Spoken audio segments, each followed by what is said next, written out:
Imagine paying six figures for a car and then being told you had to stand in line a year to get it. Oh, and by the way, it has only 2 seats, no trunk to speak of, and gets 14 miles to the gallon.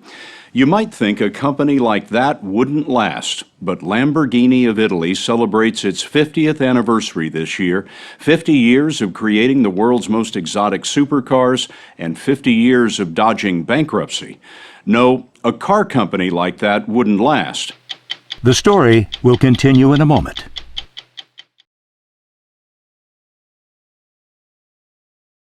Ready to go. But then, Lamborghini never was a car company. It's a builder of fantasies.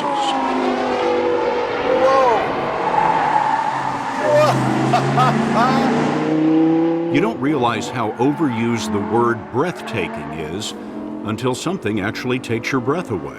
Wow. If you open aggressive the throttle, you have 570 horsepower. Oh, magnificent. Lamborghini test driver Mario Fascinetto finds the limits in the cars. More. Though this time on Bologna's Imola racetrack, the limits belong to the driver. Go close to the curb, and then let's run out. Not to the 200 mile an hour, $200,000 Lamborghini Gallardo. Brake, more. I'm not making you nervous, am I? No. Maybe he's calm because this is the least expensive Lamborghini. There's a $400,000 car and a $4 million car. But before we see those, have a look at how much road Lamborghini has put between its cars of today and their humble beginnings. The creator, the late Ferruccio Lamborghini, was a wealthy builder of tractors, the John Deere of Italy. Morley Safer met him in our first story on Lamborghini in 1987.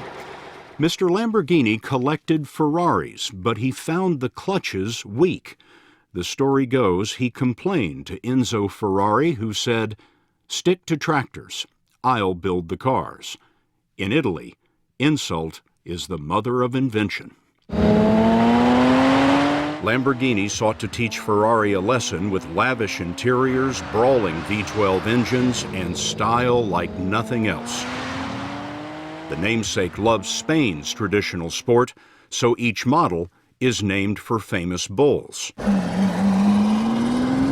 The latest beast to bolt into the ring is the Aventador.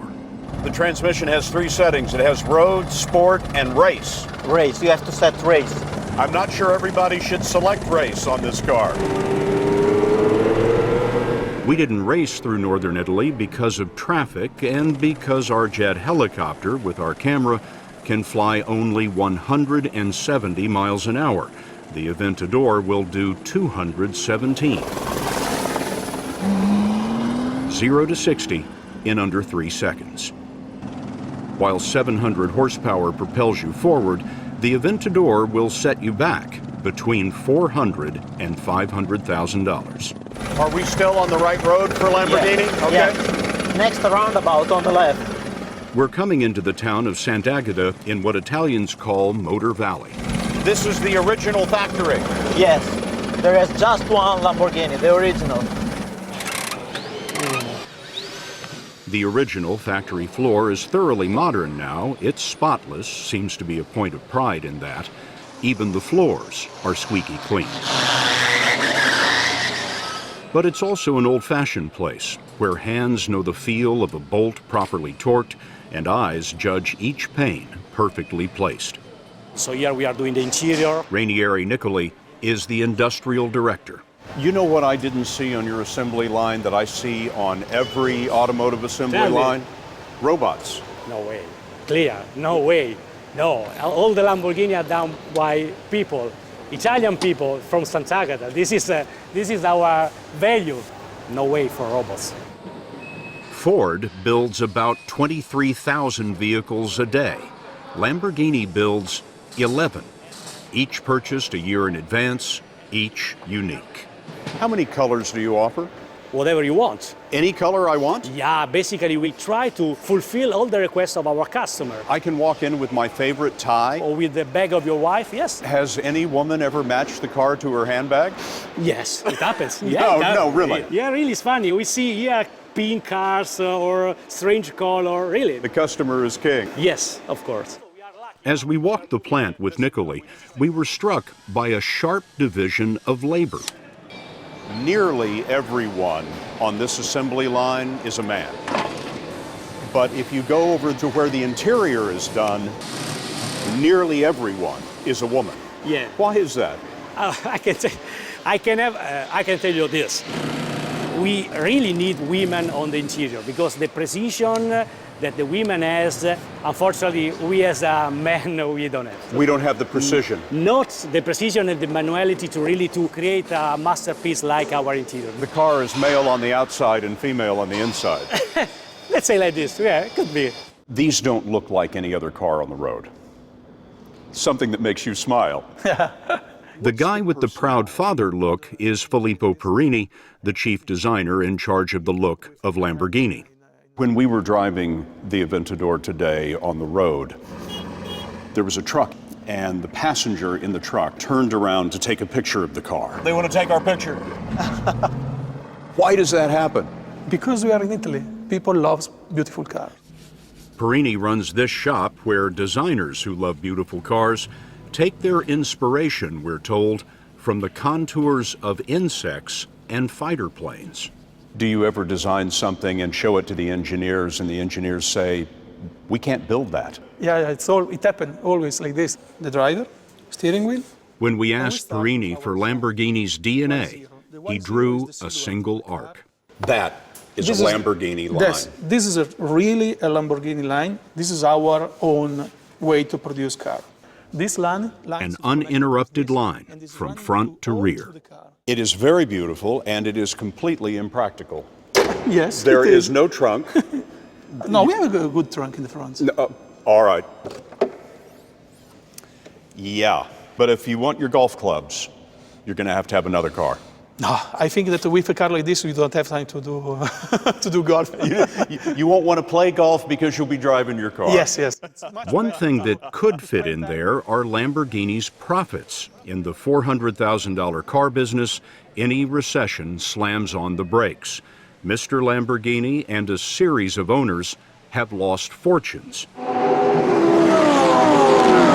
That began to change in 1998 when Volkswagen bought the company under its Audi brand. At a race in England, Lamborghini CEO Stefan Winkelmann told us the company has been making money now since 2006. One of the selling points, in addition to style and speed, is the sound. Engineers labor over the growl. You can tell that a Lamborghini is coming before you ever see it. And has been a draw. In a showroom in New York, we asked Chief Operating Officer Michael Locke the most important question a buyer can ask. What's wrong with it? What's wrong with it? I think if I were to be critical, I would say that we need to do a very good job of managing the perception of our brand. We want to make sure that Lamborghini is seen as a friendly brand. After the Great Recession, especially this soon after the Great Recession, you want to make sure your driver's not scorned. No, indeed. I think that's very important.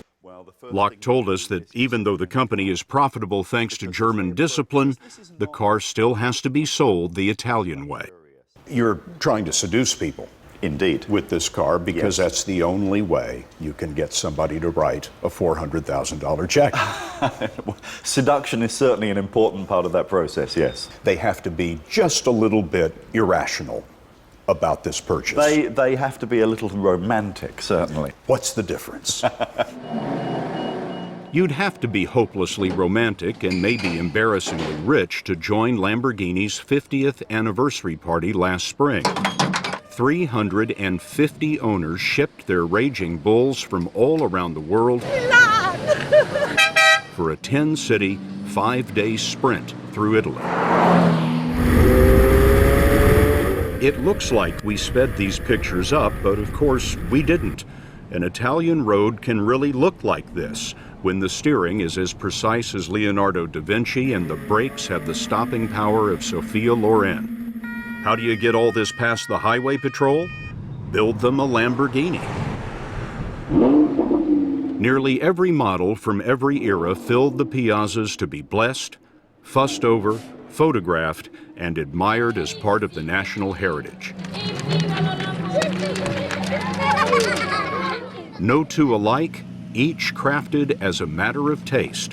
Even this was an offer Lamborghini couldn't refuse.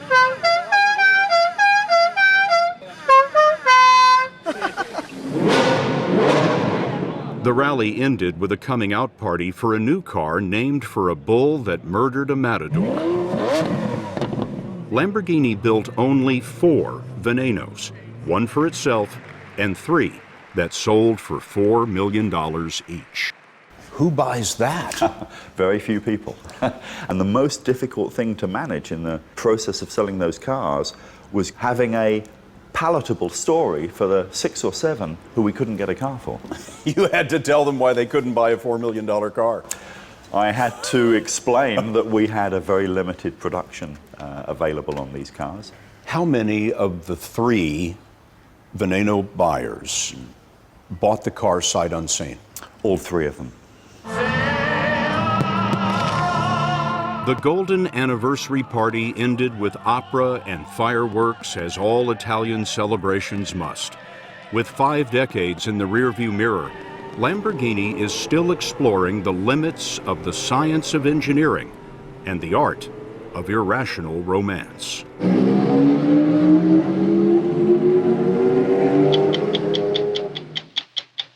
Go to 60minutesovertime.com to find out what it feels like to go more than 150 miles an hour in a Lamborghini. Sponsored by Pfizer.